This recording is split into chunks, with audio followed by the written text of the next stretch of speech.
Bismillahirrahmanirrahim. Assalamu alaikum students. Today we are going to discuss an important aspect of English pronunciation. What is the difference between cloth and cloth? आप अक्सर ये सोचते होंगे कि cloth C-L-O-T-H and cloth which is spelled as C-L-O-T-H-E इन दोनों में क्या फर्क है। तो आए आज हम ये सीखते हैं कि इन दोनों में क्या फर्क है। By looking at these images, at least you can guess that maybe one of them refers to stitched garments and the other one refers to unstitched garments. तो चलें देखते हैं कि the final E, does it change the pronunciation or does it not change the pronunciation? It is very easy to confuse cloth with clothes. So let's learn the difference.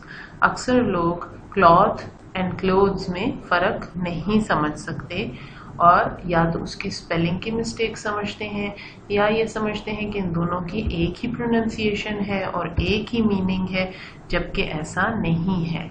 Cloth, which is C-L-O-T-H, is a piece of fabric.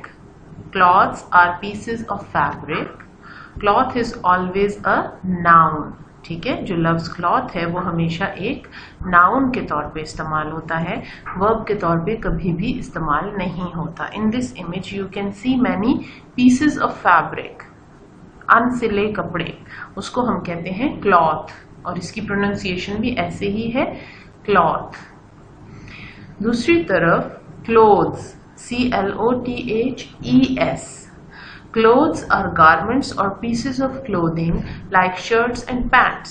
Clothes क्या है? Clothes आपके सिले हुए कपड़े हैं, जैसे शलवार कमीज सिला हुआ है, छोटी बच्चियों का फ्रॉक सिला हुआ है, लड़कों का कुर्ता सिला हुआ, all of them would be called clothes. Clothes functions as a noun and a verb. जो लफ्ज clothes है वो ना सिर्फ नाउन के तौर पे इस्तेमाल होता है, मतलब इन चीजों का नाम क्लोथ्स होगा तो ये नाउन है, लेकिन साथ साथ ये बतौर वर्ब भी इस्तेमाल होता है। अब हम आपको बताते हैं कि बतौर वर्ब ये कैसे इस्तेमाल होता है। A cloth is a piece of fabric. Cloths is just the plural form of that noun. अभी आपको बताया कि क्लॉथ सिर्फ नाउन के तौर पे इस्तेमाल होता है, इसकी प्लूरल फॉर्म क्लॉथ्स है। Pronounce cloths like cloths, C-L-A-W-T-H-S। इस तरह से K-L-A-W ये आपको समझाने के लिए, प्रोनाउंसिएशन सिखाने के लिए ये स्पेलिंग लिखी है कि हम इसको ऐसे पढ़ेंगे cloths, ठीक है। Rabia cleaned the books with cloths made from an old T-shirt.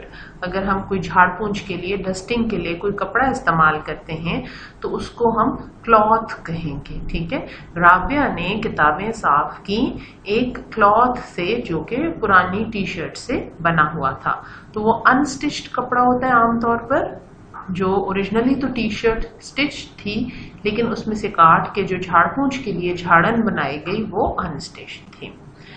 Sumaira likes to dress her twin sons in matching clothes. तो आपका क्या ख्याल है? सेकंड वाला जुमला गलत है, यहाँ पर क्लॉथ्स नहीं आएगा बल्कि क्लोथ्स आना चाहिए, क्योंकि Sumera likes to dress her twin sons, Sumera अपने जुड़वा बेटों को एक जैसे कपड़ों में कपड़े पहनाना पसंद करती है। तो मैचिंग क्लोथ्स होगा, ये लफ्ज C-L-O-T-H-E-S होना चाहिए, यहाँ पर हम E भी लगाएंगे। Clothes are what you wear, ठीक है। In other words, clothes is a noun that refers to garments. When you pronounce with a long O, clothes, इसको हम cloth नहीं कहेंगे बल्कि clothes कहेंगे, ठीक है। This is called a long O. English में जब हम प्रोनाउंसिएशन की बात करते हैं तो हम कहते हैं कि clothes is pronounced with a long O, ठीक है। Clothes is also one form of the verb to clothe. अब आपको ये शुरू में कहा था कि clothes लफ्ज बतौर नाउन भी इस्तेमाल होता है और बतौर वर्ब भी। तो किस तरह बतौर ना वर्ब इस्तेमाल होता है। Clothes means to dress and to provide with clothes. किसी बच्चे को अगर माँ, मिसाल के तौर पर हम ये कहना चाह रहे हैं कि माँ ने अपने बच्चे को कपड़े पहनाए, तो शी क्लोथ्ड हर बेबी। ठीक है, तो यहाँ पे ये वर्ब के तौर पे इस्तेमाल हो रहा है, CLOTHED, पास्ट टेंस इसका बनेगा clothed. Before you buy clothes at a sale, make sure to double check their quality. ये जाहिर है कि बतौर नाउन इस्तेमाल हुआ है। कपड़े खरीदने से पहले, खास तौर पर किसी सेल में, हमेशा आप उसकी क्वालिटी को चेक कर लीजिए। अब this is the use of word clothes as a noun. ये बतौर नाउन इस्तेमाल हुआ है, बतौर वर्ब इस्तेमाल नहीं हुआ।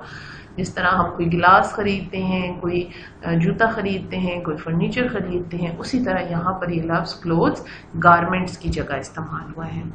The father clothes his children in snow suit when they go skiing. वालिद अपने बच्चे को स्नो सूट पहनाकर भेजते हैं जब वो स्कीइंग के लिए जाता है। स्कीइंग क्या है? स्कीइंग बेटा बर्फ पर खेलने का एक स्पोर्ट है जिसमें स्कीइंग पैड्स इस्तेमाल होते हैं, पाँव के नीचे वो रखे जाते हैं और प्रॉपर उसका एक कॉस्ट्यूम होता है क्योंकि वहां पे चोट लगने का भी डर होता है। तो और हाथों में स्टिक्स पकड़ी हो। आपने जरूर देखा होगा कि पहाड़ों पर जहाँ बहुत ज्यादा पड़ी हो बर्फ, वहां पर स्कीइंग करते हैं। तो स्कीइंग के लिए एक प्रॉपर स्नो सूट्स होते हैं जो बच्चों को ना सिर्फ सर्दी से बचाएं बल्कि चोट लगने से भी बचाएं। तो the father clothes his children. Clothes यहाँ पर बतौर वर्ब इस्तेमाल हुआ है और जिस तरह हम प्रेजेंट, सिंपल प्रेजेंट टेंस में सिंगुलर सब्जेक्ट के साथ एस या ईएस लगाते हैं, उसी तरह ये एस या ईएस इसका प्लूरल नहीं है बल्कि ये सिंगुलर प्रेजेंट वर्ब फॉर्म है। ठीक है। The father clothes his children. वालिद अक्सर अपने बच्चे को ये स्नो सूट ही पहनाकर भेजते हैं। ठीक है। तो सिंपल प्रेजेंट टेंस में हम वर्ब के साथ एस या ईएस लगाते हैं अगर हमारा सब्जेक्ट सिंगल हो। ठीक है, ही शी इट हो या सिंगल हो। तो यहाँ पे the father is the subject of this sentence और वो वाहिद हैं, एक हैं, इसलिए हम क्लोथ्स लगा रहे हैं। This is the use of clothes as a verb. इसको हम पास्ट टेंस में चेंज करें तो हम यूं भी कर सकते हैं, the father clothed his children in snow suits when they went for skiing. यहाँ पर हम फिर गो की जगह वेंट कर देंगे क्योंकि फिर हम पूरे का पूरा जुमला पास्ट टेंस में चेंज करेंगे। At my job, I am not allowed to wear clothes with logos. तो क्या ख्याल है आपका, ये जुमला क्या ठीक है? जी नहीं, ये आखिरी जुमला गलत है और आपको ये फर्क समझाने के लिए यहाँ पर रखा है। At my job, I am not allowed to wear clothes नहीं होना चाहिए, यहाँ पर clothes होना चाहिए। clothes ये वाला बतौर नाउन। ठीक है, जिस तरह इस जुमले में बतौर नाउन इस्तेमाल हुआ है, यहाँ पर भी CLOTHES होना चाहिए, इसलिए ये जुमला गलत है।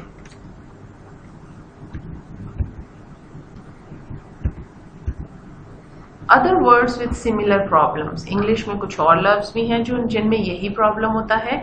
Bath and Beth. They differ in spelling by one letter only, but the difference in pronunciation and how they function in a sentence is big. Bath and bathe. This bath is इसका जो a sound है वो आप उस तरह pronounce करेंगे जिस तरह हार्ड में प्रोनाउंस करते हैं, हार्ड एंड बाथ। जबकि ये जो बेद है इसकी अ साउंड आप कैसे प्रोनाउंस करेंगे, जिस तरह केक में प्रोनाउंस करते हैं, बेद केक। ठीक है, तो इनके दरमियान फर्क बज़ाहिर सिर्फ एक ई का है, लेकिन इनके दरमियान माने का बहुत फर्क है। आइए देखते हैं कैसे। Let's find it out together. If you need a noun, choose bath not Beth. अगर आपने बतौर नाउन इस्तेमाल करना है तो फिर आप कौन सा लफ्ज इस्तेमाल करेंगे? Bath. Bath is always a noun. जिस तरह वहां पर cloth was always a noun, इसी तरह यहाँ पर bath is always used as a noun. When you take a bath it means you wash yourself in a tub of water. अब आप अगर कहें टेक अ बाथ तो इसमें वर्ब क्या है? टेक। और bath is actually used as a noun. जैसे take a glass of water, तो उसमें glass of water is a noun और टेक इज द वर्ब। इसी तरह टेक अ बाथ में take is the verb and a bath is the noun. Bath is also used to refer to the liquid hot water bath container or room used for washing.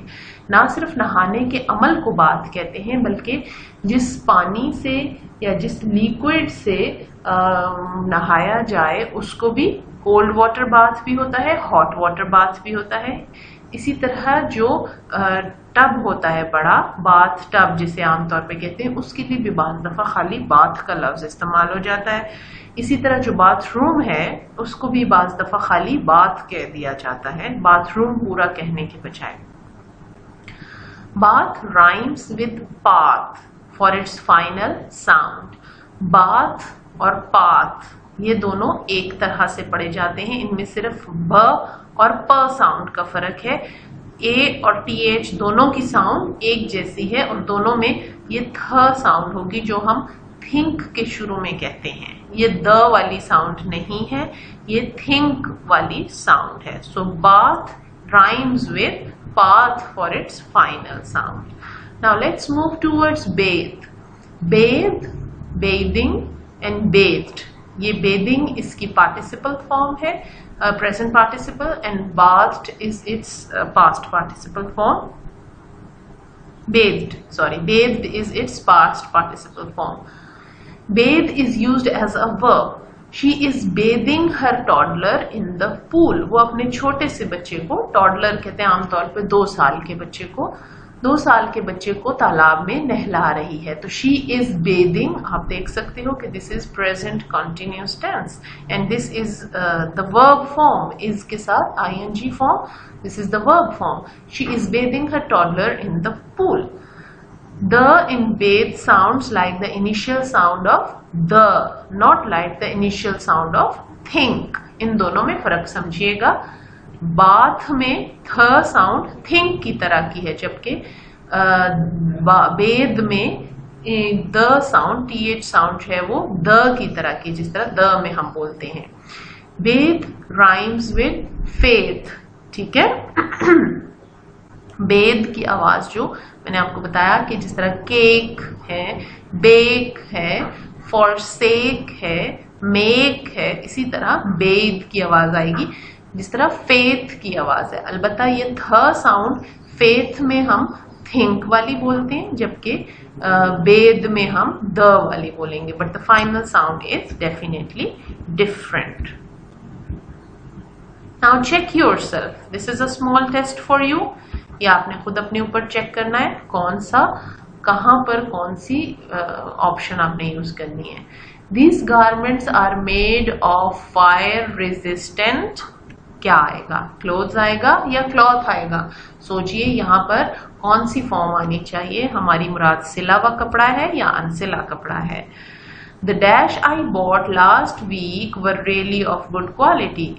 अब यहाँ पर देखें कि हमने जो पिछले हफ्ते जो चीज खरीदी, मैंने जो पिछले हफ्ते चीज खरीदी वो बहुत अच्छी क्वालिटी की थी, तो वो क्या होगा, हम क्या कहेंगे यहाँ पर?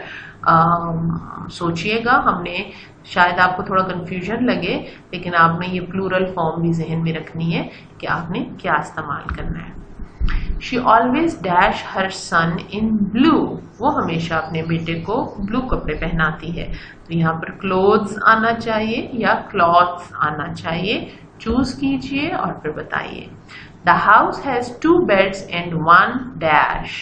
इस घर के 2 बेड, इसमें 2 बेडरूम्स हैं और 1 डैश। अब क्या आएगा? देखिए यहाँ पर इंग्लिश में महज दफा बेडरूम्स पूरा नहीं इस्तेमाल होता। 2 बेड्स का मतलब भी ये होता है कि यहाँ 2 बेडरूम हैं, ठीक है। तो उसके मुकाबिल आप सोचिए कि जब 2 बेडरूम्स के लिए खाली बेड्स इस्तेमाल हो रहा है तो 1 डैश में क्या आएगा? 1 बाथ और बेड्स क्या है? This is beds, this is bath. Her mother showed her how to dash the baby. उसकी वालदा ने उसे सिखाया कि बच्चे को कपड़े कैसे पहनाने हैं। 2 के बाद क्या आएगा, नाउन फॉर्म आएगी या वर्ब फॉर्म आएगी? सोचिए थोड़ा सा। Her mother showed her how to dash the baby, bath the baby और बेद द बेबी, कैसे नहलाना चाहिए उसके बच्चे को। नहलाने के लिए बेद या बाथ, कौन सा लफ्ज इस्तेमाल होगा? He dashed the wound on his knee with salt water. He bathed the wound or he bathed the wound, क्या आएगा? This is the word is wound, W-O-U-N-D, जख्म। उसने अपने जख्म, घुटने के ऊपर जो जख्म था उसको नमक वाले पानी से धोया, तो यहाँ पर बेथ आना चाहिए या बाथ आना चाहिए। तो बच्चों ये आपके लिए छोटा सा एक टेस्ट था, इसको आपने खुद सॉल्व करना है और जब आप सॉल्व कर लें तो अपने आंसर्स कमेंट्स में लिखिएगा अच्छी तरह से। अगर समझ ना आए तो वीडियो को दोबारा देखिएगा, शायद वहां से आपको कोई हिंट मिल जाए।